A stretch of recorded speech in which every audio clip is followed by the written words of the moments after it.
এটা হলো ডিসকাউন্ট আর এটা হলো ক্যাশব্যাক। এর মধ্যে পার্থক্য কি? ডিসকাউন্ট মানে হলো প্রোডাক্টের যে দাম আছে বা প্রাইস আছে সেই প্রাইস থেকে কিছু কম করে মার্কেটে সেল করা।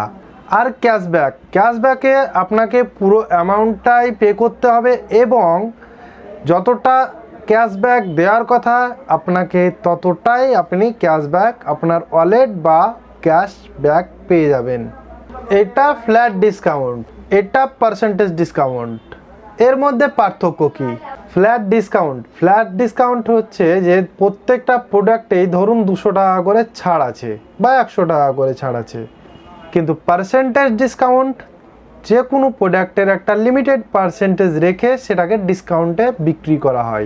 এইবারে কথা বলবো কুপন কোড আর প্রোমো কোডের। কুপন কোড একটি সীমিত কোনো প্রোডাক্টের উপরে একটি নির্দিষ্ট অ্যামাউন্ট বা নির্দিষ্ট কিছু ছাড় দেওয়া হয়, আর প্রোমো কোড যেটা পুরো অর্ডারে বা একটি নির্দিষ্ট পেমেন্টের উপরে ডিসকাউন্ট আর না হলে ক্যাশব্যাক দেওয়া হয়। এরকমই আরও নতুনত্ব ভিডিও দেখতে কম্পেয়ার বাবুকে সাবস্ক্রাইব করুন।